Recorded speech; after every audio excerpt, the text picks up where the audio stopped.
tushib ketadi. Tushib ketganligidan keyin ikkita sahoba kelib Rasulullohni tosh bo'ron qilishni boshlaydi. Bir otgan toshlari Rasulullohning bo'lganlarini temir halqalari sinib, betlarini, yaroqlarini yetib kirgizib shunda temir sanchilib qoldi. Ikkinchi tosh og'zlariga kelib, nima qildi? Oldi ikki tishlari sinib Rasululloh hushlaridan ketib qoladi. Boshlari yorilib, mana shunday qonga belanib, Rasululloh o'zini quzarga qo'lga olib chiqib jang qilayotgan paytlarida bir sahoba uzoqdan turib Rasulullohni tanib qoladi. Rasulullohning ko'zidan nur chiqayotganligini ko'rdim dedi bu sahoba. Ko'rib qoldi, birodarlar, xushxabar Rasululloh ekan, Rasululloh yo'lbopti, Rasululloh deb qiqiradi. Shunda Rasululloh qo'llari bilan ishorat qilib, "Indama boshqa Makka mushriklar eshitib qolmasin" deb turib atrofiga nima qildi? Sahobalarni yig'a boshladi. Kim jannat evaziga meni himoya qiladi? Kim jannat evaziga meni himoya qiladi deb Rasululloh nima qildi?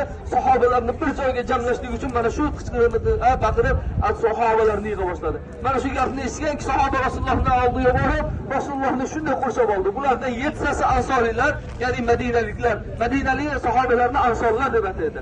Madinadan boshqa joyga hijrat qilganlarni muhojirlar deb ataladi. Mana shu 9 kishidan ikkitasi muhojirlar. Muhojirlarning biri Talhat ibn Ubaydulloh, ikkinchisi Sa'id ibn Abi Waqqas roziyallohu anhu.